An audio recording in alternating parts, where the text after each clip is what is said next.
Hey everyone, welcome back to the Fantasy Pros Football Podcast. I'm Bobby Sylvester, joined as always by Mike Tagliere. And you know what, Tags? I'm having a really good day because I went to the pizza buffet right before this, but I saw the most disgusting thing. So there's these people at the buffet, right? And they could have just got all pizza. There's these people putting green stuff on their plates. What is that? Oh, the lettuce people. If you go to a pizza bar, it's like save your room for the pizza. I mean, I understand like eating a salad when you're eating healthy, but if you're eating pizza, if you're at like a pizza bar, it's time to eat pizza. Like it's a cheat meal. Like just get into it. Don't waste your money or time on salad. That sounds terrible. Like my day has not gotten off to the greatest start. So, Bobby, you know those like those things that you plug into the wall that are supposed to keep away spiders? They're like a certain light. Well, I don't like spiders. I'm actually, like, it's the worst thing in the world. So underneath, so I have my helmets, and then I have, like, a desk, and there's, like, an outlet under there. I hadn't looked down there in a while, okay? They are, like, nesting, man. There are, like, 6 of them. Oh, dude, you gotta move. Oh, that's how I feel. I feel dirty right now. I keep looking over there during the podcast, so I'm probably going to be looking over there during the show. So if you hear my voice, like, veer off, it's because I am terrified of what's going to happen. That sucks, dude. It's not by my legs. It's like underneath a different desk, but still, it's terrifying. So here's the plan, man. We've got a fun show today. We got a little bit of news to talk about, not too much. We covered most of it from the weekend yesterday. And then we're going to be talking about some high-risk players. We've got 12 or 13 of them targeted to talk about. And at the end, we've got a new segment. It's kind of like a game show for just you, Tags. It's called Odd Man Out. It's going to be a lot of fun. You're going to have to tell us which of the 4 players does not fit the description. First, though, I wanted to tell you all, because Tags, I get this question all the time, because every year we're doing a deal along these lines. Hey, if you deposit $10 to this site, you'll get a 6-month Hall of Fame package. That's a $65 value. Right now, we've got that going on for Yahoo DFS and FanDuel. You can check it out at FantasyPros.com/offers, and you're depositing the $10. So really, I mean, it's basically like you're getting 6 months of a Hall of Fame premium package for free, right? Yeah, it really is. And the thing is like if you're new to DFS, like that $10 can go a long way. It can go a little way. You can choose to play a game against one other person. And if you win, you practically double your money. Or you can go and try, enter a big old tournament and try and win big. You can do either or. So absolutely. It's kind of a no-brainer, guys. If you're new to Yahoo DFS or FanDuel and you want to take advantage of this offer, you can find it at FantasyPros.com/offers. All right, Tag, so I mentioned we have a little bit of news, but first, we're going to do something we haven't done in a while, and I try to save this for when it's just you and I. It's a segment that everybody loves, except for you, called Does Tags Know Everything? And this is my favorite just because of the reactions we always get. So, I mean, everyone knows Tags lives and breathes football. He knows everything about fantasy football, and we've done this segment maybe 5 or 6 times. I think Tags has only got the right answer once, and it was when it was a question about makeup. So Tags knows everything about fantasy football and makeup. And Tags, I'm going to make this really easy on you today. Oh, you can choose which question you want to answer. All right? You can either name one of the Final 4 teams from last year's March Madness or 3 of the Elite 8 teams. No cheating. Pick 2 of the Final 4? One of the Final 4. I just want you to get one of them. You get 2 guesses. So wasn't Zion part of... So he was on Duke, but he got hurt in the beginning. Did Duke make it? Was he one? Was that one? Is that your guess? Crap. I want to say Duke or Kentucky, and I don't know which one. See, now the reason I said 3 Elite 8 teams is because I knew that you would be able to get Duke and Kentucky. Like, my mom could get that. Which one am I going to say?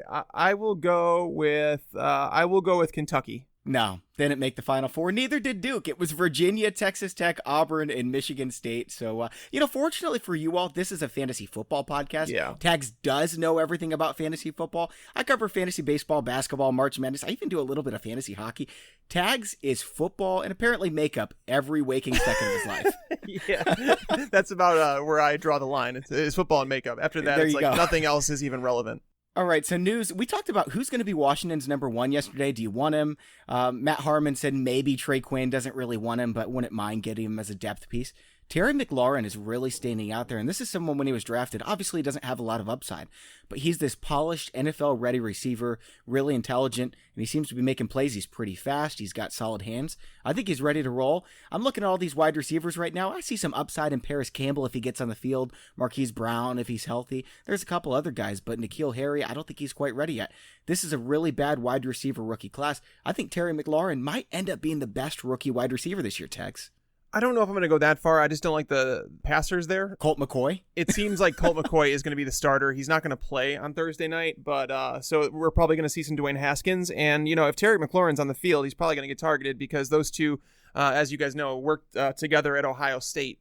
So Dwayne Haskins and Terry McLaurin teamed up at Ohio State. They have chemistry already together. That only helps him. But the fact that he's been going through camp and wowing people, saying that they're going to start him as the X wide receiver is pretty big. I mean, some people thought that Kelvin Harmon would beat him out, but Kelvin Harmon, we can't forget that he fell in the draft. I think it was the 5th or the 6th round he went, whereas McLaurin was the first receiver drafted by them. So it seems like I think the biggest news coming out of Washington is that Josh Doxson is like not even a lock to make the roster.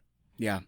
Yeah, I mean, we weren't drafting him anyway, so I don't know that we did talk about it much. Yeah, I don't think I would draft McLaurin either. I wouldn't either, but he's someone that I'm watching on the waiver wires. If he's playing 80% of snaps, he might be someone that you can pick up as a depth piece. I don't think he's going to be some breakout receiver, but he could be a solid wide receiver 5. Yeah, for sure. And then Devin Singletary has my eye as well.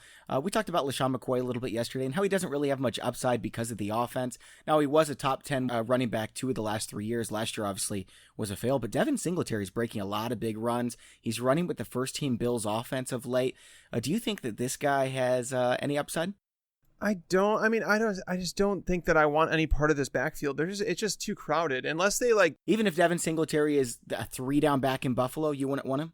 I don't think there's any chance that happens, though. Like, Frank Gore doesn't sign a contract to sit on the bench. LaShawn McCoy, they're not paying him to sit on the bench, and he's making a lot of money. And then they signed TJ Yeldon. Like, I just feel like this is a team that they could probably trade away 2 running backs, and still it would be like, okay, it's probably going to be a timeshare, but then you'd be able to find some value. But with the players on there right now, unless I see, like, LaShawn McCoy traded, I want nothing to do with those Bills running backs. I agree with you. I'm asking the questions that I think everyone listening to the podcast would want to know. So I don't want everyone to be confused and being like, hey, Bobby, you're contradicting yourself. Like, you just said Devin Singletary might be a 3-down back. That's not what I'm saying. I'm saying if it happens, would you want that? I don't think it's going to happen. And even if it does, not really interested. So last piece of news, and this isn't really news, but I've been telling you guys for 3 months, I'm targeting Jameis Winston. He's the quarterback I want. I just want to let you know, like, as we're doing these podcasts, we're talking things out, we're feeling it out, and seeing what we want our rankings to be so we can give the best advice. If I have a big change in my rankings, I want to let you guys know. I've moved Jameis Winston down my board from QB6 to QB9, so he's no longer a target. I'd be happy to have him as his ADP, just like Aaron Rodgers, Matt Ryan, Cam Newton has moved into that conversation now. And if I don't get Winston, you know what? I'm just going to go ahead and stream Dak Prescott. But no longer am I targeting Jameis Winston. And the main reason why, Tags, is you talked about how, he really matured once they benched him. He started in week 11 and all the way through week 16, he was a much better quarterback. But in fantasy, he wasn't a much better quarterback. We liked him because he was a gunslinger. He wasn't anymore. From that time on, that 6-week sample size, he was QB 12, and that's solid. I think that's probably who he's going to be. He's got some playmakers. O.J. Howard, who we're going to talk about later. Mike Evans, Chris Godwin. He's going to put up fantasy points, but no longer do I think he's just a lock to blow away his ADP. Well, that's where I think that we might differ. I think that he has a chance to blow away he's going to blow away his ADP. Like, that's happening because he's being drafted as the 16th quarterback. I'm sorry, ADP, yes. ECR, no, because the experts are a lot higher than the general public. Yeah, for sure. Like, the experts are higher. It's not even close. Like that's one of the biggest steals at quarterback. That defense is going to be terrible. The pass attempts will be there, but we can't forget towards the end of last year, Deshaun Jackson was hurt. He was coming in and out of the lineup, wasn't getting a full, workload. O.J. Howard was out of the lineup. He got hurt and was gone. So the offense didn't look the same, right? And then we have Bruce Arians coming in, and hopefully he brings more stability to the offense. I'm buying into Bruce Arians just as much as I'm buying into the talent around Jameis Winston and the fact that Bruce Arians has been really good with quarterbacks over his career. So I have faith in this offense more so, and the fact that everyone's healthy. There's just so much to like here. If Chris Godwin takes a step forward, Mike Evans is obviously still there. O.J. Howard's coming back. The running backs, we're not looking for too much production in the passing game out of them, but I have him inside the top 10. Jameis Winston, I think I have him at 9. So, we're close on that, but I do think he has breakout potential, like true top 5 upside. I mean, I think he has that potential too. I'm just not expecting it anymore. I was expecting. I had him over Baker Mayfield. I had him over Cam Newton, Carson Wentz, Russell Wilson. And don't hear me wrong. His ADP is QB 15. That's behind Tom Brady. His ECR, which is expert consensus rankings. And by the way, you guys can see this at fantasypros.com/rankings. All of these rankings. When I say ECR, you mash 100 experts, analysts in the industry together and they get the consensus of what those analysts are saying. Tom Brady's QB 21. He's being drafted QB 14. Jameis Winston is being drafted after Tom Brady, and he's ECR 12. Tags and I both have him at 9. We like him, but I'm not going to reach for him anymore.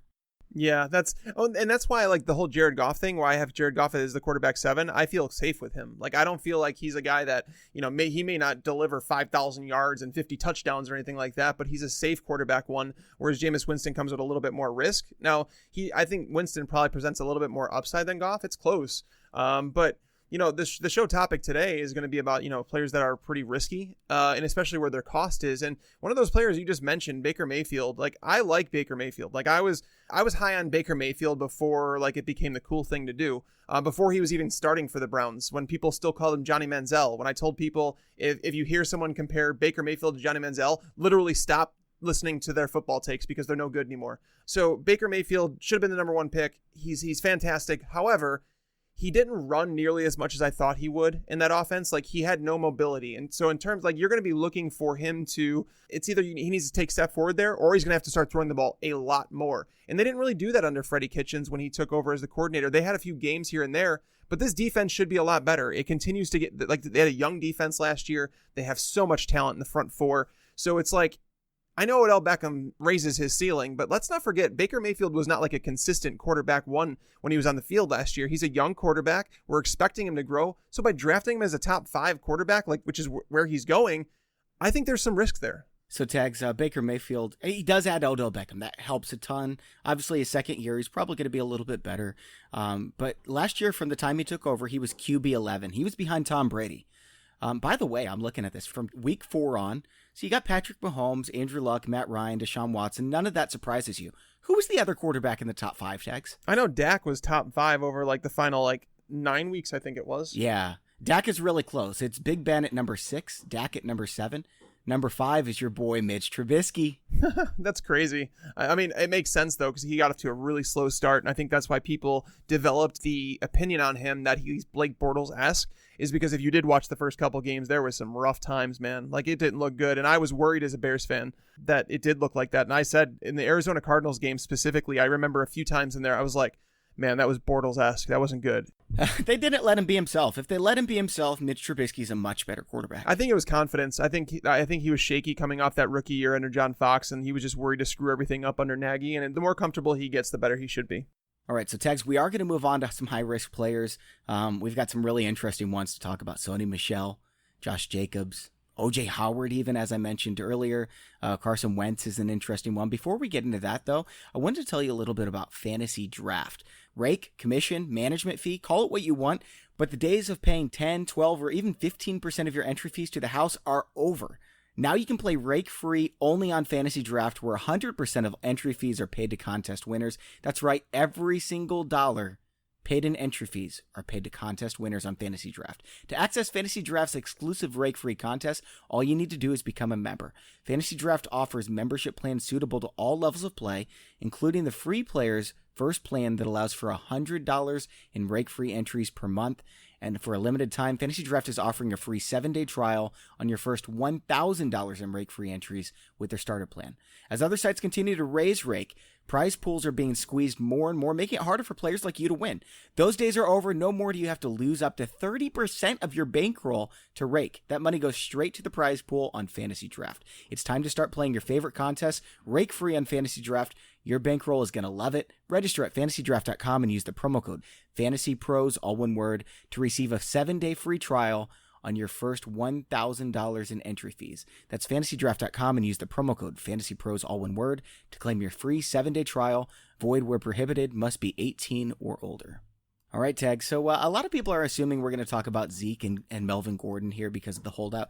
We've mentioned them so much in the last couple shows. I don't think we need to go into depth, but at this point, just tell us where you're drafting Zeke and where you're drafting Melvin Gordon. Yeah, as of right now, I moved Zeke out of that number 1 spot, and he's like now in the very end of the top tier of running backs, where it's like, you know, if you're choosing between him and David Johnson, I would be pretty torn. I'd probably go David Johnson just because you're eliminating some risk with that pick. I mean, he might have the number 1 upside, to be honest with you, but Zeke, I've dropped to there. I do expect him to be back with the team, but again, you want to eliminate as much risk as possible in that first round. And Melvin Gordon, he's actually dropped to the back of the second round, top of the third round for me, just because he's not someone that presents number one upside. He's not that guy.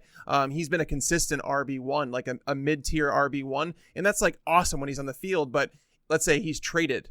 He's going to lose fantasy value because there is no team that's like a high scoring team that needs a workhorse right now. Like there's no NFL team that might, I mean, I guess you could say the Bucs might need one, but they don't necessarily need him to catch as many passes as the Chargers have used him to do. He'd lose value being traded, and it seems like a realistic thing that he could potentially hold out. So I have him now at the end of the second round, beginning of the third. That's where it's like, okay, I'll accept some risk in order to get the upside.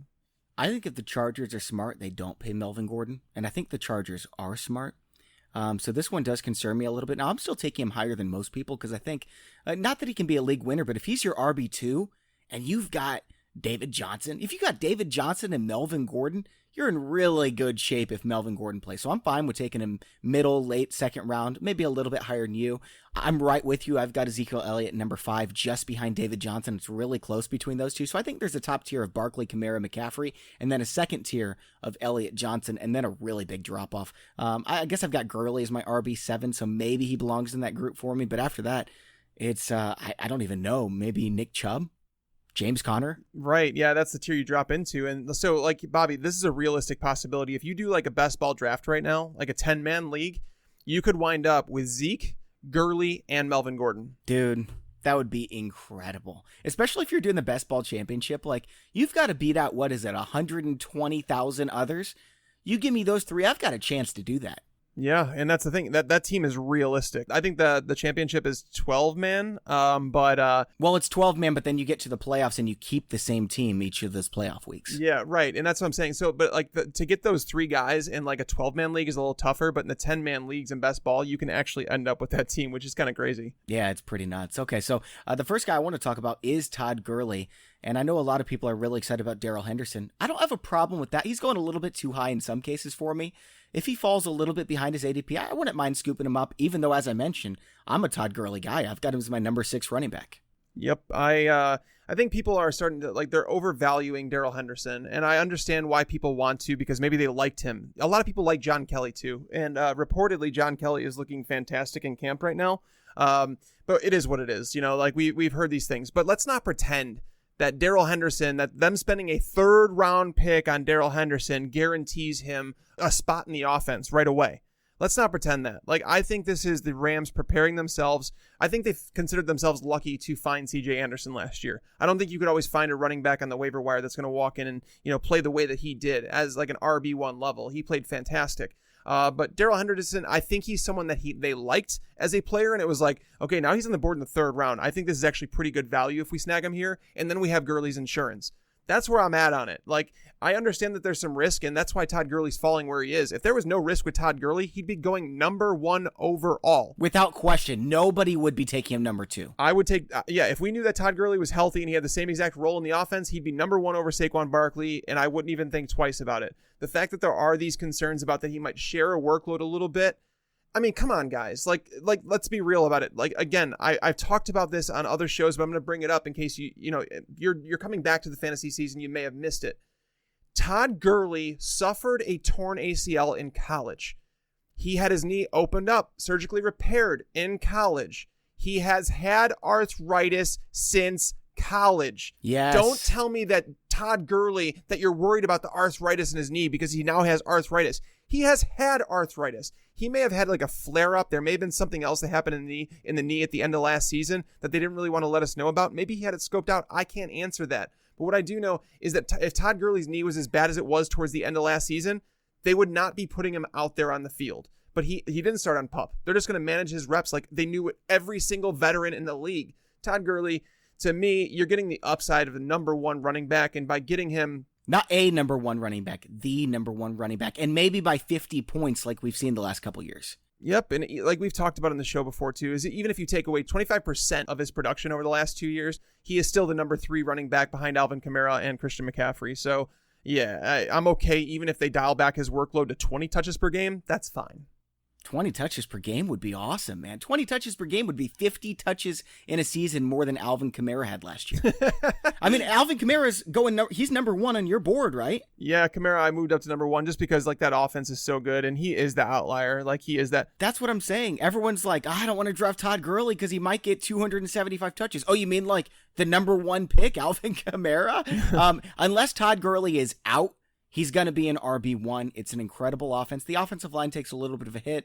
Yeah, I think he's going to split some workload with Darrell Henderson and Malcolm Brown. Right now, Darrell Henderson is going RB36. Malcolm Brown's RB68. And the coach has been saying that they're going to split that backup role. So I don't understand why people aren't getting Malcolm Brown. I understand Darrell Henderson because of the upside, but I think it's also kind of limited with Malcolm Brown being there. I wouldn't mind getting any of these three guys, but I especially want Gurley at his ADP. Yeah, in the second round, you can't beat it. Yep. All right, the next guy I want to talk about, I think most people don't consider him to be a risky player, but we both wanted to talk about him in the show because we think there is quite a bit of risk. And I want to point back to the 2016 season when you've got Todd Gurley, who we know is a superstar talent, right? We saw what he did in 2017, 2018, by far the RB1. Superstar talent, getting all kinds of touches, and what did he do? Nothing, because he was playing with Jeff Fisher. He was in a horrible offense, horrible offensive line, horrible offensive scheme, and Todd Gurley was the most inefficient running back in football, even though he is a superstar talent. If he played for Dallas, Pittsburgh, Los Angeles Rams, one of these teams, oh yeah, sign me up. I think Joe Mixon might be sneaking into that, top tier of running backs, but he's playing for Cincinnati, and they've got maybe the worst offensive line in football at this point because of the injuries, the retirement. I don't want anything to do with Joe Mixon. I know he's going to get the volume, but this is kind of scary, Tags. Yeah, Bobby. So I released that article, the boom, bust, and everything in between article on Monday on running backs. And, it kind of goes through the top 10 at the position, then 11 through 20, yada, yada. So Joe Mixon is the only running back being selected in the top 10 right now that has an RB2 or better rate less than 69%. He was at 57% last year. So basically, he was an RB3 100% of the time, but he only half the time were you getting RB2 or better numbers. Even David Johnson hit that number at 69%. So therefore, Joe Mixon wasn't as consistent as people think. Now you have AJ Green, a hobbled AJ Green, who's going to miss a couple weeks. We don't know how much. He might wind up missing 6 weeks. We don't know. We lost 2 starting offensive linemen. We have a brand new offense installed here. Now, I'm not saying that Zach Taylor might not be an answer. Like, Zach Taylor might be the next Sean McVay. We don't know that. But what we do know is that Joe Mixon wasn't consistent with the last regime. Now the offensive line is actually worse than it was last year, and AJ Green is hurt. That cannot help your offense, and their defense is not going to be able to stay off the field because they're just not very good. So I am worried about Joe Mixon. He comes with much more risk than I would want, even in the second round. He's actually moved to the start of the third round for me. If you take him at the start of the third, okay, I'm fine with that. But in the second round, there are much better options. Would you take Leonard Fournette over Joe Mixon? I haven't been there yet, but I'm close to that, actually. You know what? I would. I actually just pulled up my rankings just because I was like, I'd have to think about this one. Because like when I go through my rankings, the way that I do it, so you guys know, is like I do it one at a time. And I tell my wife like the same thing. It's like when you're trying to accomplish things, like make a list and do it one thing at a time. Prioritize the things. So I go through one running back and the next running back. So right now I'm looking at it. Melvin Gordon, Leonard Fournette. Okay, I'll take Gordon's risk, I guess. And then I get to Fournette and Mixon, and I would rather have Fournette. Fournette has had some offensive line questions, but it's been getting better. They're healthy. We know that he's going into his third year. When he's been on the field, he's been an RB1. He's been a lot better than Joe Mixon when he's on the field. And let's not pretend that Joe Mixon hasn't dealt with his share of injuries too. So I would take Fournette. And off the field problems too. Let's not forget about that. I mean, he's not like at risk of being suspended now, but if I'm looking at the running backs in the top 20 who have a chance to be suspended, Joe Mixon's right near the top of that list. But I have Dalvin Cook and Fournette over Joe Mixon. Yeah, I've got Dalvin Cook ahead of him as well. I've got Leonard Fournette, RB12, Joe Mixon, RB13. I wouldn't mind having Joe Mixon because I think there is a fair amount of upside in just the unknown of Zach Taylor's offense. I don't like this offensive line, but Joe Mixon, again, could be a guy that is just run into the ground and is useful in the passing game. I can't see it in the second round right now, so I don't have any shares. I'm not going to fault you if you do. I just think there's too much risk. Yeah, I draw the line right there, though. I think that both you and I have the same exact, the way that we're thinking about this is that Joe Mixon, I have him as to RB13 as well because I draw the line between him and Aaron Jones. Aaron Jones has more upside, but he's got much more risk attached to him. Damian Williams has more upside, but he has much more risk attached to him. Marlon Mack is not a true 3-down back. So therefore, like that's why I have Joe Mixon at 13. And, Melvin Gordon, he might move up to number 12 if I move Melvin Gordon down again. But as of right now, the RB13. We're not talking about Marlon Mack, but I just wanted to say this. For everyone really excited about Marlon Mack getting a bunch of carries, I agree he's going to get a lot of carries, just like Derrick Henry. But just like Derrick Henry doesn't catch the ball at all. Now, Marlon Mack's he's in a better offense. He's not as talented as Derrick Henry, so I've got them about the same range. I've got Marlon Mack RB15. I've got Derrick Henry RB18. And that really just has a lot to do with the offense. But I agree, I've got Joe Mixon ahead of Mack, ahead of Aaron Jones. Let's talk about Aaron Jones, by the way. He's a high-risk player. I agree. I think he could be a top 5 running back this season. But I also think it's possible that Green Bay just decides to keep using him as they have. It's very possible that we see Jamal Williams, Dexter Williams, involved, and Aaron Jones is he's stuck at 12 to 14 touches per game. That's terrible. Pretend you're visioning the box score right now and you look at it and you see 11 carries for 49 yards and then you see 3 catches for 25 yards. If he doesn't score, you're screwed. It's literally hurting your lineup. And now, does he have a better chance than most to score because he plays for the Packers offense? I don't know. I would like to think so because I want to say that he would get the goal line roll. I want to say that Matt LaFleur has eyes and that he can actually see who's the best running back on the field. But we can't take things for granted like that. But I have him up at 14 because, we have watched these running backs in the backfield. Again, Dexter Williams, I know people like him, but let's not pretend that these guys are can't miss prospects, that you've never seen him in the NFL. Aaron Jones is that guy. And if he gets the workload, I know Aaron Jones.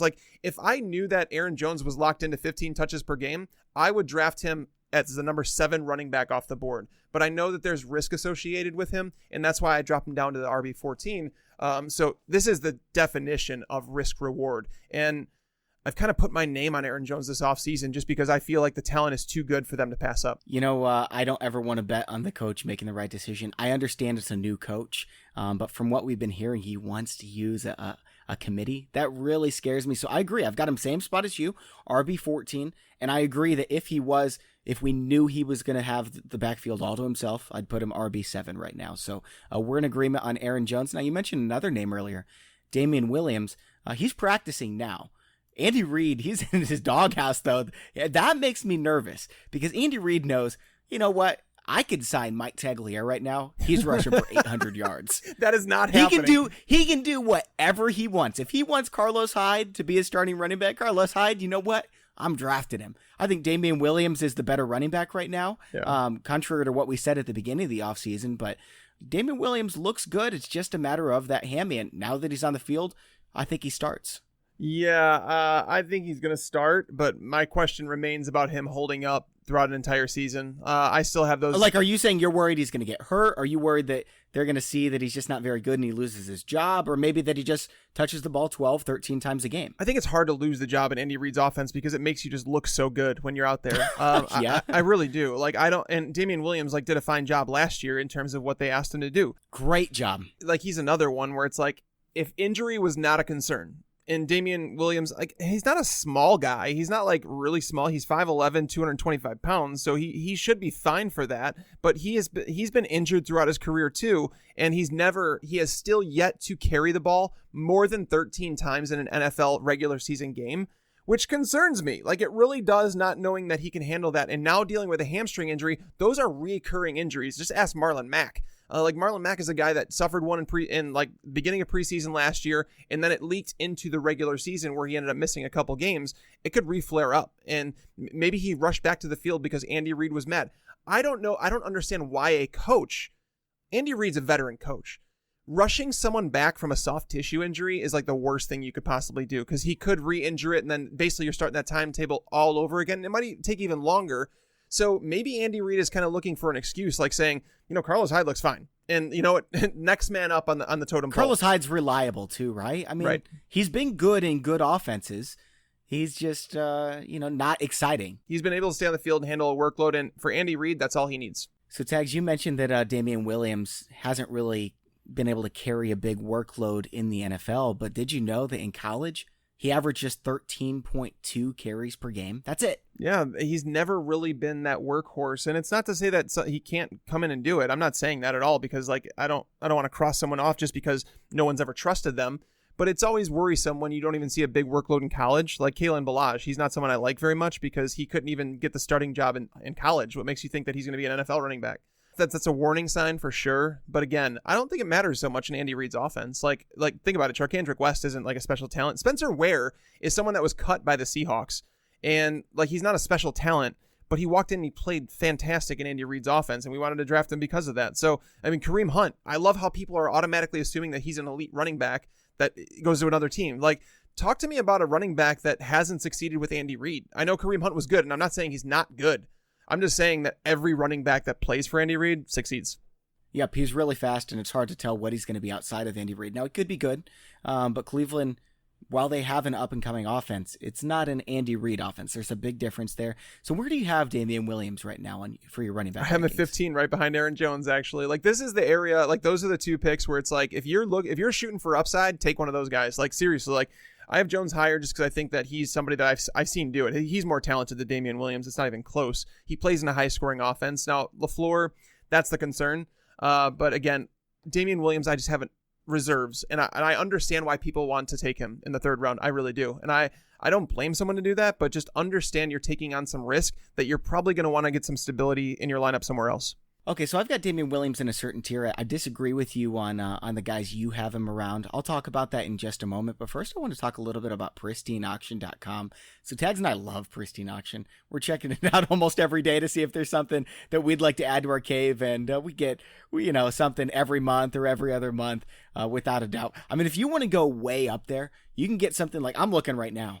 You can get a 24x48 picture with Wayne Gretzky, Michael Jordan, and Tom Brady, and it's got all of their signatures on it. Or you can go the complete opposite end of the spectrum. You can get a signed mini helmet by Kevin White on the Bears. There are thousands of options. Every single day there's hundreds or even thousands of options that you can bid on to add to your cave. Everything's free until you bid. And when you sign up at Pristine Auction, again, it's free. Enter the registration code FantasyPros, all one word. It's going to give you $5 off your first purchase, and it tells them that we're sending people their way. Everything's guaranteed authentic at PristineAuction.com. It's PRISTINE auction.com. And by the way, we're giving away something that came to us from PristineAuction.com. It's a George Kittle signed 49ers helmet. You can enter to win this bad boy really quick. It takes like 30 seconds to enter at FantasyPros.com/contest. All right, so Tags, I've got Damian Williams right now in a tier with Devonta Freeman, Chris Carson, and Sony Michel. I look at all these guys, and Devonta Freeman's in a really good offense. Chris Carson's in a really good running offense, a great situation where he's going to get a ton of carries. Sony Michel, if he plays, is going to score a ton of touchdowns. Now, they've all got risk, right? Devonta Freeman was hurt last year. He's getting older. Chris Carson has the knee concern. He's got Rashad Penny right behind him. Sony Michel has the knee concern. He's got Damian Harris right behind him. I think of these four, Damian Williams, if we were to simulate 100 seasons, Damian Williams would have the fewest carries of them all. Would you agree with that? I would say it's probably fair to say that. I think he's most likely to play fewer than 13 games out of all these guys. That's a slippery slope. I'd probably say you're correct in that aspect, just knowing that he's never handled the full workload. No, I love the offense the most. If you're asking me, do I want Atlanta's offense, Seattle's running offense, New England's running offense, or Kansas City? It's Kansas City by far, so that's why I've got them all together. I also think Damian Williams is the least talented out of all these guys, so I can't really decide between those four right now, and I've got them 16 to 19. Yeah, I mean, I said on the podcast the other day that Chris Carson, if I knew he was going to be healthy, like, he could finish as a top 12 running back, and I wouldn't even. I'm actually, like, as I'm sitting here, I'm thinking about this, and I'm like, how do I not have Chris Carson over Joe Mixon? Like, think about it. When they're both on the field, stop and think about it for a second, because so even if Rashad Penny has like career development and they give him more touches, Mike Davis averaged nearly 10 touches per game last year. So if you remove Mike Davis, because I mean, is CJ Prosise going to get 10 touches a game? No. Like, even if he gets 3, I think we'd all be this, like, that's what we expect. So if Rashad Penny gets 7 more touches per game and Chris Carson keeps the exact same workload, Chris Carson was an RB1 more often than he wasn't when he was like healthy and on the field. He's another one that's dealt with some injuries throughout his career. So like there's concerns there, but that team should run the ball 30 times per game. So Carson can catch the ball out of the backfield too. There's a lot to like about him. Devonta Freeman, I'm starting to like even more because we're hearing about Ito Smith and the fact that he's been disappointing in camp, and they really don't even know who their number 2 running back is right now. That tells me a lot. Well, I think that has more to do with Brian Hill being really freaking good. It could be that, but Brian Hill was on the roster last year, and he didn't even make a splash. Like, he was a guy that was like, let's cut him. But Devonta Freeman is head and shoulders above the rest, is basically what they're saying, which tells me, like, he's going to, instead of, like, worrying about him and Tevin Coleman like we did even last year before he got hurt, in the year before, Devonta Freeman was getting capped around 13, 14 carries a game because they were splitting the workload. He might work his way up to like 16, 17 carries now because that backup role is in flux. So if he gets that, obviously we know he's really good in the passing game. So Devonta Freeman's been moving up too. So like this tier of running backs, I think it's clear to me, if you don't get one of those top 11, top 12 running backs, you can kind of just go look at that next tier from 13 to 20, and you could find a reason to draft any of them over the next guy. Wouldn't it be nice to get a first-tier running back, Barkley, Kamara, McCaffrey, and then your 2 and 3 running backs are from this range? You get 2 of those 4 guys? Well, it's possible. I mean, Carson and Sony Michel are going late. I think that it's very possible to get them as your 2 and 3 running backs without even spending much equity at the position. And you know what? If one of them fails, then you know what? You got Latavius Murray as your RB4, and he's super safe. Mm-hmm. Or James White, something along those lines. For sure. All right, the one other running back I want to talk about, and then we've got one wide receiver, just because we did the wide receiver show yesterday, Tags, and we talked about everybody. So I want to talk about Josh Jacobs. A lot of people are thinking he's got no competition for the job. That's not what we're hearing out of Oakland. That's not true at all. Is that it's being rumored just now that he's starting to get some starter snaps, which means he didn't walk right in as the RB1 right away and that he's getting 20 touches per game like people are projecting. I am concerned that Jalen Richard, they're saying he's still going to be involved. If Jalen Richard is involved, that really crushes Josh Jacobs' fantasy value, because that's like targets are worth more than carries to running backs. Like everybody that plays fantasy football should know that. They're worth like more than twice as much, actually. So it's like you're looking for those targets, and that's part of the reason I wanted Jacobs, because like he's a true 3-down back. He can catch the ball. Like he's a big guy. He can but there's question marks about him, right? Can he handle a big workload? He's never had more than 100 carries in a season at college because he was in a 3-way timeshare at Alabama. And I keep bringing this up because I think it's very important. Even though Josh Jacobs was efficient with his carries, he was good as a receiver, he was explosive, a lot of those things could come from the fact that he was off the field a third of the time. He was splitting snaps with the other running backs. So therefore, when he comes on the field, he should be fresh. It's like a timeshare. That's the reason that some coaches believe in a timeshare, is because they think they'll be more efficient in those roles. It's possible that Josh Jacobs isn't going to be built to handle 20 touches per game. And on top of that, he plays in the Oakland offense that's not going to score a ton of points. Let's be real about it. They're not going to score a whole lot of points. So he's already stacked up against, his team not scoring a lot of points. We've never seen him carry a workload, like a massive workload like people are projecting. He has a terrible, maybe even the worst offensive line in the NFL.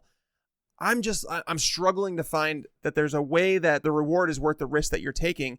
He's someone that I've slowly moved down my rankings. I have him at 21, 22 right now. And okay, I mean, you could finish as a low-end RB2, with those things stacked against you. But ideally, what you're looking for is equity and when you make a draft pick. And I don't think people are going to get it with Josh Jacobs with where they're drafting him. So I agree. I do like his ceiling, and I want everyone to hear this the right way, because this is a high-risk podcast episode right now, so we're talking about the risk of these players, but a lot of these guys with risk have upside as well. That's why we're drafting them, where they're going. We think Josh Jacobs could touch the ball 320 times. With that said, you're right, Tags. I've got him RB24 because of that risk, and I'm even wondering if I should move Lamar Miller ahead of him. Lamar Miller is going to be an RB2, and I think he's got upside for more. Josh Jacobs is more talented, sure. The offensive line in Oakland is better, but Miller's going to score more touchdowns because he's in Houston. We know Miller's going to start 14, 15, 16 games. I can't say that about Josh Jacobs. So I don't know, man. I've got Josh Jacobs RB24, which means I'll have no shares. Yeah, you're absolutely correct. And honestly, I think that's a really good point. If you're drafting for safety, like you're not worried about, like, I don't even know what the upside with Josh Jacobs is. Like, to be honest with you, I really don't, because I just don't believe in the Oakland offense as like a true, top 12 scoring offense. I don't think there's any way they get up in there. I don't care that they have Antonio Brown. That doesn't change the fact that Derek Carr is still there, that they still have a terrible offensive line, that they lost one of their better offensive linemen this offseason. I just worry about Josh Jacobs' upside, where it's like, if you want to draft for safety, I think Lamar Miller's safer. He's always finishing as a top 24 running back. He doesn't have massive upside, but really, what's the upside of Josh Jacobs? So I disagree with that, man. I'll tell you what the upside is with Josh Jacobs. I said 320 touches. Let's just get him to 300 touches. Do you know how many guys did that last year? How many? Ezekiel Elliott, Saquon Barkley, Christian McCaffrey, Todd Gurley, David Johnson. That's it. If he touches the ball 18 times a game, he's top 6 in football in touches. Well, and David Johnson, so let's expound on that. So David Johnson, was he someone that you really wanted to draft last year? No. Like, in terms of like what you saw, granted, he finishes a top 12 running back based on that volume, and that's what he got. But ask anybody that was putting him in their lineup every single week. He was an RB. Well, yeah, they drafted David Johnson, what, 3rd, 4th overall? We're drafting Josh Jacobs in the 5th round. He was more of an RB2. And that's kind of where, like, that, I think that's best case scenario for someone like Josh Jacobs. Like, I kind of view it as that situation where I think he's David Johnson last year. And granted, if he stays healthy for 16 games and he gets those touches, we're just start adding up all these hypotheticals. But in reality, David Johnson on a point per game basis, I mean, I just don't feel like he was RB1 material. So it's like you're looking at RB2, and that's where he's being drafted right now. Josh Jacobs, by the way, Hard Knocks is not going to help with this. Hard Knocks is actually going to push him up draft boards. So he's going as a middling RB2, which is basically drafting where I think his ceiling is. Okay, Tags, I'm going to give you 3 players. You tell me who you take. If you need an RB3 and they're sitting there in the 5th round, Latavius Murray, James White, Josh Jacobs. Man, it's between Josh Jacobs and James White. Jacobs is probably going to give... Jesus, that's close, man. Like, I literally have them right next to each other in the ranks. I have James White there at 22, Jacobs at 21. So it really depends on how the rest of my roster is constructed. If I need a decent floor, like, I'm just looking for someone that I know he's going to get carries, and that's probably Jacobs, I guess. But if I'm looking for someone that I can live with a little bit of volatility in that RB3 spot or that flex spot, I'll take James White. I've got Latavius Murray and then James White and then Josh Jacobs. But again, it's really close. That's why I asked about those guys. But if it was PPR, I'd probably go James White. But we're talking about half PPR, and it's really close. All right, Tags. High-risk wide receiver. The only one I want to talk about here is Cooper Kupp. You know what? I want to ask you how much upside Cooper Kupp has first. Upside? I mean, I think we've seen it. I think we see exactly what he is. And, like, you know, I don't think coming off the torn ACL that he's going to become a better player in fantasy football. So I think we've already seen his ceiling in terms of like a middling, a wide receiver 2. He's kind of like a Julian Edelman to me in Sean McVay's offense. And that's fine. He's never going to finish as a top 12 wide receiver, but when he's in the lineup, he's going to be pretty consistent as a wide receiver 2, wide receiver 3 option. Through 5 weeks last year, Cooper Kupp was wide receiver number 2 in fantasy football. And then he got hurt. That's crazy. There was a massive week. It fell against Minnesota. I remember that game. It was a primetime game. I don't know how I remember this stuff, but I can't remember what I had for dinner last week. But I remember it was a primetime game against Minnesota. He went off. And I'm guessing that game helped contribute to that. Well, I mean, yeah, it's a small sample size. And remember, Blake Bortles in 2017 finished the year, last 5 weeks of the season, as the QB1. 5 weeks is a small sample size. But Cooper Kupp was on pace for 1,400 yards, 16 touchdowns, 96 receptions. Jared Goff was loving him. I think Cooper Kupp has Adam Thielen type of upside, not Julian Edelman type of upside. I pulled up his game logs while you were talking there just so I can see, and it's very Julian Edelman-esque. I mean, 9 targets, 52 yards and a touchdown. 6 targets, 63 yards, no touchdown. 6 targets, 71 yards, 1 touchdown. 11 targets, 162 yards, 2 touchdowns against Minnesota. It like going through his game log, it looks like Julian Edelman, like 100%. And this is how I feel about Julian Edelman, is that if you draft him as your wide receiver 2, you should be happy about it, because when he's on the field, he's going to give you wide receiver 2 performances more often than he won't. Every now and then you're going to get a wide receiver 1 performance, but at year's end to expect, wide receiver 2 totals, I think that's fair out of Cooper Kupp. So some people might consider him risky, but yeah, if he's on the field, he's producing. I don't know if he's going to be on the field though, man. I mean, he tore his ACL less than a year ago. Tags, you feel okay about ACLs, but I just can't get past Allen Robinson killing me last year. Dalvin Cook killing people. Carson Wentz killing people. I know Carson Wentz had the back injury as well, but they all came back later than we all expected.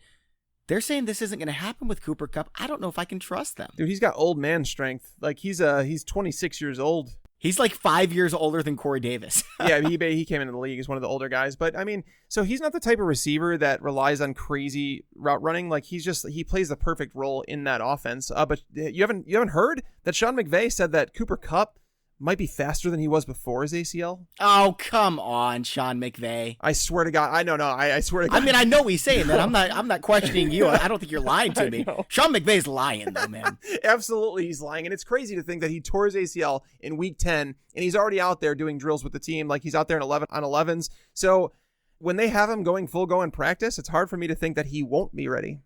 Yeah. I don't know, though. I mean, look at Adrian Peterson, right? Adrian Peterson tore his ACL. He came back in 2015, 327 carries, 1,500 yards rushing, 11 touchdowns. All three of those marks led the league. Of course, he was the RB2 that year. I guess if it can happen, then maybe Cooper Kupp has upside, but I think it's really risky where he's going right now. There's so many guys around him right now that I would rather have. Corey Davis.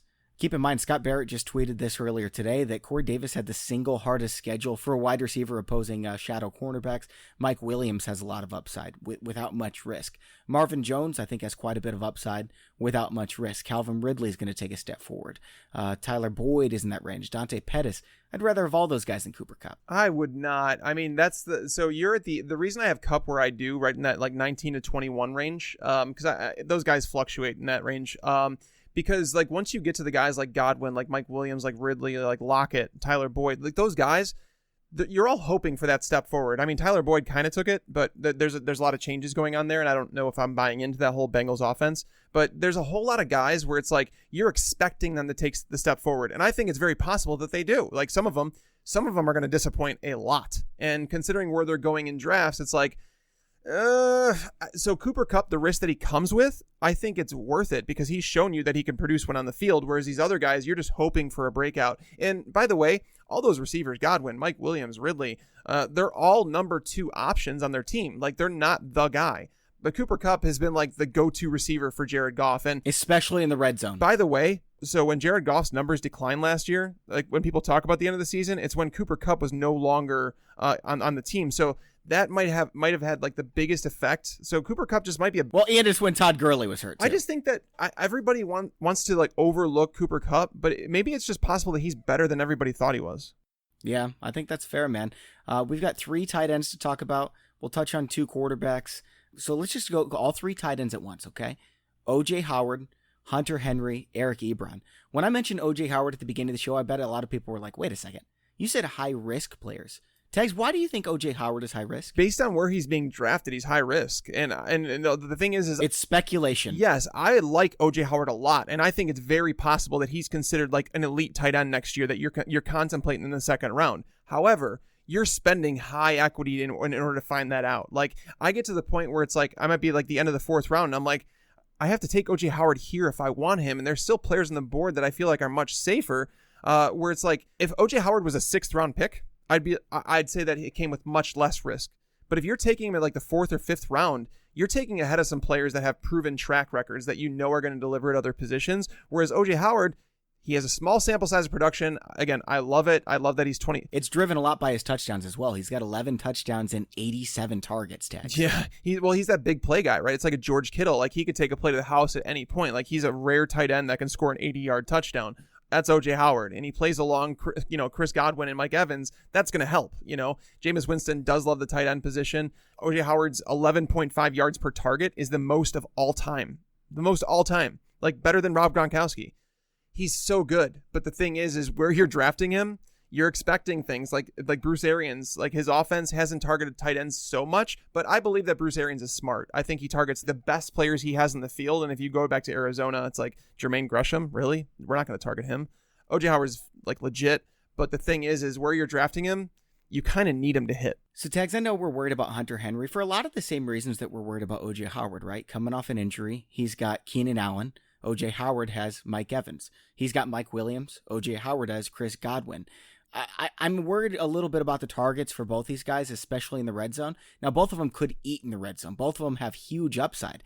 Did you know in the last 20 years, Tags, only Gronk, the greatest tight end ever, and Evan Engram have scored over 100 fantasy points as a rookie tight end? We've mentioned before, Evan Engram did it because, Brandon Marshall, Sterling Shepard, and of course, Odell Beckham were all injured. Roger Lewis was the number 1 tight end. So he had, over 100 targets. It wasn't even close. Hunter Henry was just 4 points off as a backup to Antonio Gates. And he did it with just 53 targets. Evan Engram outscored Hunter Henry his rookie year by just 14 points, despite an extra 62 targets. He had more than twice as many targets, and he was barely better than Hunter Henry. We're talking about O.J. Howard as efficient.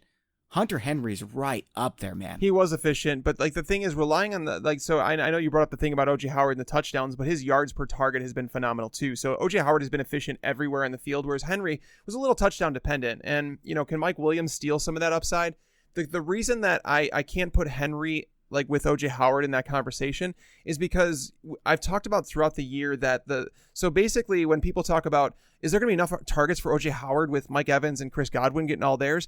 The correlation between tight ends and wide receivers, it doesn't exist. But between running backs and tight ends, it does. Where it's like if there's a running back you have getting a ton of targets, it's very likely that tight end can't, and vice versa. So it's like in Tampa Bay, Ronald Jones is not getting targeted. Peyton Barber is nothing special as a wide receiver. Like they just don't have that receiving back on the roster that can steal, 100 targets. Andre Ellington, but not 100, yeah. Right. But then you go over to someone like Hunter Henry, it's like Melvin Gordon and Austin Eckler. Those guys have been heavily used in the receiving game. Evan Engram, you have Saquon Barkley. When I try and figure this out, this is the craziest stat, Bobby. And again, there's people that are listening to the podcast now that haven't listened all off season. So I want to repeat this stat. Over the last 3 years, and this is what worries the crap out of me about Evan Engram. Over the last 3 years, there has not been not a single one, running back tight end duo that have combined for more than 196 targets. That's a problem, right? It's a good stat. Like, and the thing is, I know the Giants don't have any wide receivers. I know that. But Saquon Barkley had 120 targets last year. So if I know people are like, Eli's going to be checking down a lot to Saquon, and I believe him. But then it's like, where do those targets go for Engram? So it's like, does Saquon lose some targets this year so that Engram can get to that 100 target mark? Probably. Mm-hmm.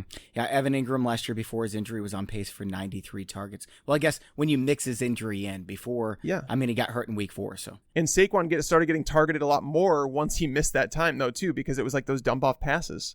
Yeah, they're also missing Odell Beckham. They had Golden Tate. It's just there's a lot of stuff going on with the Giants, and their offense is pretty crummy. Eric Ebron, I'm just going to cover this one really quick because, Tags, we've talked about it so much. We both agree that Ebron is a big risk, not just because of the touchdown regression, which is inevitable. There's no way he's keeping it up. He's good in the red zone, but nobody keeps up that kind of touchdown rate.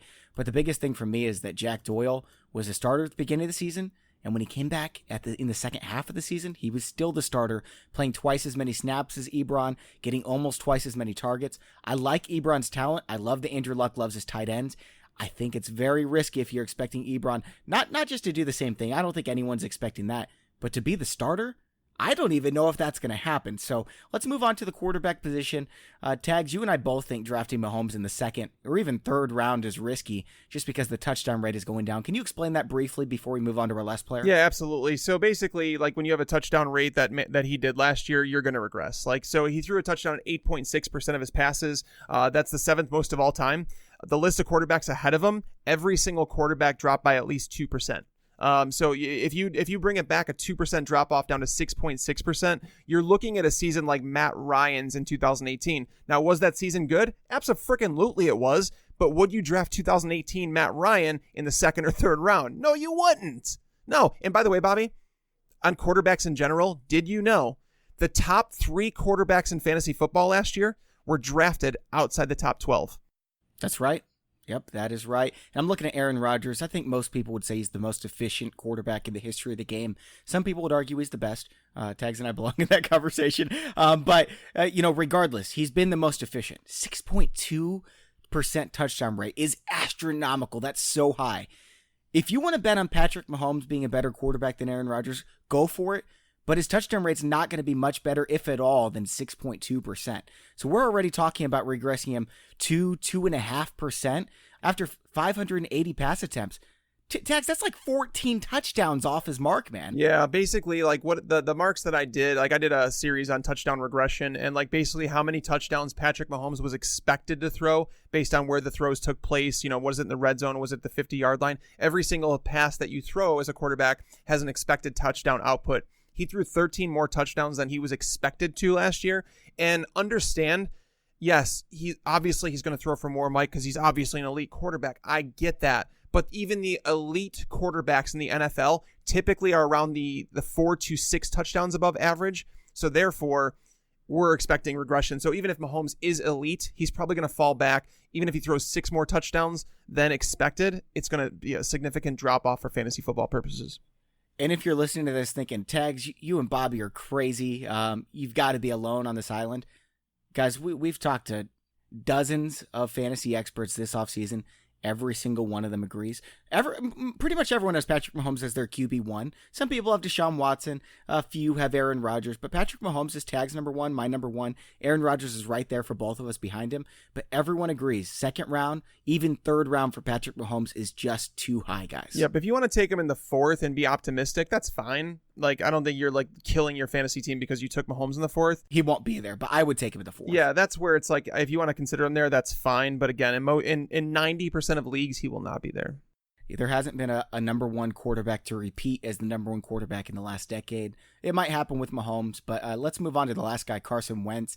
And a lot of people are saying, Carson Wentz, why is he risky? Tex, what do you say? Well, because we only have one season of like elite quarterbacking from him from a fantasy football aspect. And that season, he was another one that had a massive touchdown rate where we knew he was going to regress. And I know that we talked to a few people on the show last year before the season talking about Carson Wentz and saying some people had him outside their top 18 quarterbacks because they're like, that touchdown rate is going to regress. You know, this is not a team that's going to throw the ball 600 times.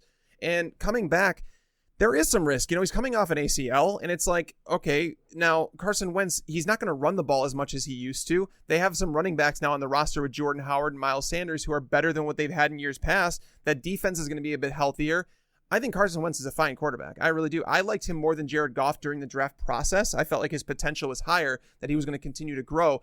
These injuries have derailed that progress a little bit, but he's still a great quarterback, but that doesn't mean he's going to be a great fantasy quarterback because there's guys that like Phillip Rivers that, you know, they're probably going to throw for similar numbers. It's like, what's the risk you're taking by drafting Wentz?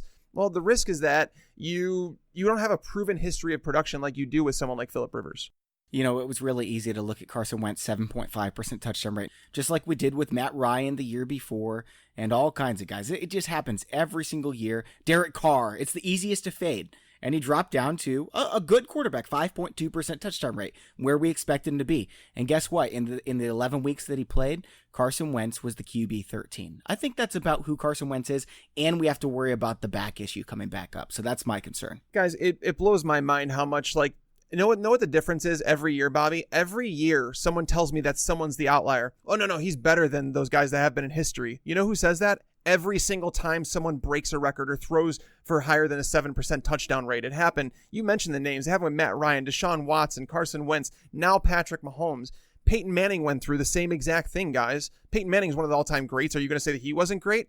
But he regressed because it's just, he's unable to remain that efficient. It's like impossible. And by the way, we play a game based on odds. Okay, this is a game based on odds. So we're trying to tell you 99% of the time it's going to work. Now, is there that 1% we're going to be wrong? Alvin Kamara last year. Yes, it's possible. Right. Alvin Kamara did, but he hasn't broken efficiency in terms of like literally we've watched this every single year. There are a few guys at wide receiver and running back who they're a different breed, right? And they're going to score at a higher rate and they're going to be efficient with their touches. Where quarterbacks, we consistently see this where people want to overrate those that have a high touchdown percentage. It's going to drop down. The question is how much. And if we drop it down again, just 2% and it's still like, that would still be like an amazing, almost 7% touchdown rate. It's Matt Ryan last year. You're right. All right, we're going to jump on over to Fantasy Odd Man Out here in just a second. But first, I wanted to remind you all, we've got a shop at shop.fantasypros.com. We've got some cool shirts and tags. They're a great price, and they're really comfortable, too. They are. They're like, I'm just going to tell you guys, it's $13.99 for a t-shirt. Like, you can't go wrong. And like, I was legitimately concerned. I'm like, hopefully we can go with those short t-shirts. No, they're like legitimate, like high quality t-shirts. And I promise you guys, you will not be disappointed. And by the way, check out our Instagram. I don't know if you all know that we're on Instagram or if you use Instagram, but if you do, check us out at FantasyPros. And Tags and I have the same handle on Instagram as we do on Twitter, at Mike Teglier NFL and at Bobby Fantasy Pro. All right, Tags, let's move on to the game here. This is called Fantasy Odd Man Out. So this is going to just be like a lightning round thing. I give you the question. I give you the 4 players. You tell me which one is the odd man out. And since you lost in Does Tags Know Everything, we've got 12 questions. If you get 5 of them, I'll say you're the world champion, all right? So we'll start with quarterbacks. 3 questions. Which player did not throw for more than 2,000 yards on the road last year? Patrick Mahomes, Jared Goff, Big Ben, Matt Ryan. Jared Goff. Nailed it. All right, dude, you got 1. You just need 4 more to be the world champion. Nice. All right, question 2. Which player did not have a 0 touchdown passing game in 2018? Patrick Mahomes, Big Ben, Matt Ryan. Oh, I feel like I'm setting up for failure here. Ben Roethlisberger. Dude, you're nailing it. All right, 2 for 2. I'm moving it up. You have to get 6 right in order to be the world champion. All right. Which player did not have a 70% completion rate or higher in more than 7 games last year? Patrick Mahomes or Matt Ryan? I'm going to go with Mahomes. Yep, you're right. 3 for 3, baby. Yeah. All right, moving on to the running back position. That's interesting, by the way, because he is a gunslinger. He's a Brett Favre type. He's not an Aaron Rodgers type or Drew Brees. Yeah, he's willing to take some chances for sure. All right, running backs. Which player did not have at least 6 runs of 20 or more yards last season? Zeke, Barkley, Kamara, McCaffrey. Zeke. Oh, no, you finally got one wrong, but you're doing really well still. It was Alvin Kamara. Can you believe that? Oh, wow. He was the one that I thought was like a lot. That is surprising. I do know that Leonard Fournette did not have a single run over like 20 yards. Wow, are you serious? Yeah, that's what I'm saying. If you don't break big plays, your yards per carry is going to look bad. Which player did not have a fumble in 2018? Zeke, Barkley, McCaffrey. Did not have a fumble? I know McCaffrey fumbled at some point. Let's go with Saquon. It's Saquon. 4 for 5, dude. All right, last running back question. Which player did not have a 20 carry game until week 4 last season? Ezekiel Elliott, Christian McCaffrey. McCaffrey. It was Zeke. Can you believe that? Because he was getting like 29 touches every week at the end of the season. I remember like middle of the season where McCaffrey just blew up, and that's why I was thinking it was him. I remember earlier on this season, because I had McCaffrey in the bet that you lost, of course. I have to bring that up. He was getting a lot of touches in the first 3 weeks. I think he had, 9, 15 targets the first 2 weeks. Week 3, he had 28 carries, and I was like, here we go, baby. Holy I'm cow. winning this thing. Yeah, I don't think Mixon ever got there. Yes. No, I don't think so either. Okay, wide receivers. And right now you've got 4 out of 6. That's very good. Okay. Which player did not have more than 400 yards after the catch last season? Michael Thomas, DeAndre Hopkins, Julio Jones, Devontae Adams. Crap. That one's tough, man. Wait, can you give me the names again? Did not have 400 yards after the catch. Thomas, Hopkins, Julio, Adams. Let's go with Michael Thomas. Michael Thomas is a good guess, but you're wrong. It's Hopkins. I think the main reason for that is because Deshaun Watson was sacked 62 times. Like, he just had to get the ball off, and he was like, I'm going to throw it to Hopkins. I'm going to throw it up. He's going to catch it. By the way, Hopkins, I probably should have known that, though, because Hopkins has never, he's never been, a yards after the catch guy. He's never been, his entire career, he hasn't been that guy. So I probably should have known that, but I thought it was Michael Thomas. I was trying to think of big plays. He doesn't need separation, man, at all. If the ball's anywhere near him, he's catching it. Yeah. And he's amazing, but he's got stick him on his hands, I swear to God. Like, that dude is like, if you're in one-on-one situation, there's nobody I'd rather have getting the ball than DeAndre Hopkins. Wow, that's amazing coming from a Julio truther, but I agree. Yeah, if Hopkins is one-on-one and he's legitimately with one arm, he can catch the ball. He's got stick him. I think the main reason you're saying this is because Dorial Green Beckham's not in the league anymore. Do you remember that guy? No, it's probably because I haven't seen Odell Beckham on the field in a long time. Yeah. Because he's been off the field for a while. But Beckham is obviously right up there, too.